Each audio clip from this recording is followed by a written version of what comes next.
Well, here was the Eurobandit here once again with another audio gear review. This time I'm gonna review my 1979 to 1980 Hitachi SR-604 stereo receiver.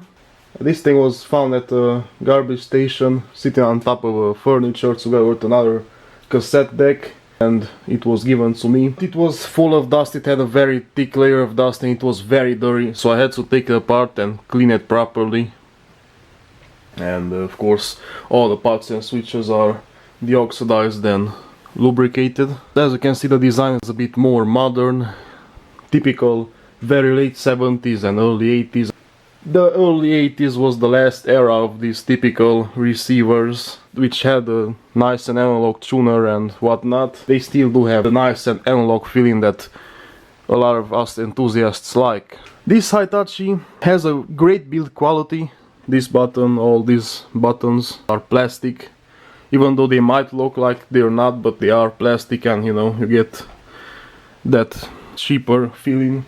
The knobs aren't plastic, but I don't like their finish. As you can see, they are matte, and I'm not a fan of matte knobs, but as you can see, they have these shiny rings, so that kind of makes them look a bit fancy at least. This is how the bottom side looks like, with the cover off obviously. And this is how the back plate looks like. It's made out of MDF obviously, and as you can see, on the inside it has aluminum foil. Well, this is how it looks like, with all the knobs, faceplate and the cover off. As you can see, it's really nice, really straightforward. Even has a speaker relay, which is over here. But if you're gonna get this receiver, there's something I need to tell you. If you're gonna clean the faceplate, be very careful when you clean it, because as you can see, the lettering is not the best. Now, as far as the value goes for this particular model, these aren't worth a whole lot, and that's an advantage, because for a small amount of money you're gonna get a receiver that has plenty of power and absolutely great sound quality. I've had a lot of Pioneer receivers, and I had a lot of 1970s Japanese receivers, and believe it or not, this thing does not sound any worse than a Pioneer receiver of its range. However, if you want a Pioneer receiver with 30 to 40 watts per channel, you'll have to pay way more money, while this one doesn't cost a whole lot, usually anywhere from 50 to 80 euros. And that's a very good deal. I definitely recommend this receiver. If it works and whatnot, pick it up, you'll get a lot for your money. And the tuner itself is amazing as well. It has excellent reception and I really like it.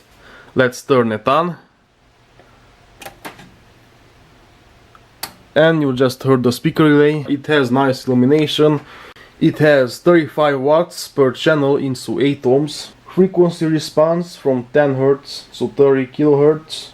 Total harmonic distortion is 0.05%. And it weighs 8 kilograms. This is the power button. You got the phone jack, speaker selector. You can connect 2 pairs of speakers to this thing from 4 to 16 ohms. Speakers A, on and off, and speakers B, on and off. Bass, treble, obviously not dual pot but single pot. Balance, volume. I like the volume knob because it's bigger than the tone control, and you're not gonna confuse it if you don't pay attention, which is a good thing. Function, AM, FM, phono, and 2 tape monitors, tape 1, on and off, tape 2, on and off, and tape copy 1 to 2, which is great. FM multi-mod, on or off. If you turn it off, then it's mono. Loudness, on and off, and subsonic filter, as well as the nice and big tuning knob. It's obviously made in Japan. Integrated power cable, the speakers connection for the A and B, and here are all the inputs: phono, tape 1 and tape 2, and the tape 1 has both DIN and RCA, and this is a AM antenna. Input for the FM antenna, as you can see, it's the newer type, and this is the ground over here. more antenna connections for the FM and AM. As you can see, the power meter starts lighting up a tiny bit because I did turn up the volume. The speakers are switched off, but this is just to demonstrate you how this thing works. Now the disadvantage is that if you play at the normal volume, this thing will barely light up. And as you turn the volume up, as you can see, it lights up even more, and it does look very great. Now let's turn the speaker on. As you can see, slightly turn the volume on and has the power.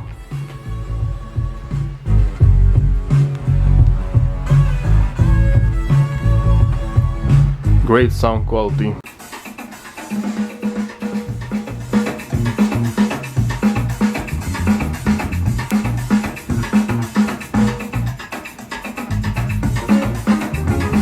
Loudness on. Bass on maximum.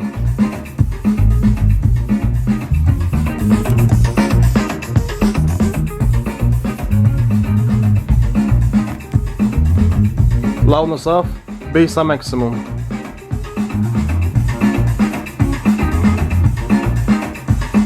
Bass on flat, everything on flat again.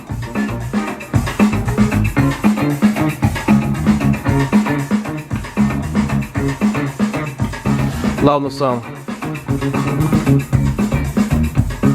Bass on maximum.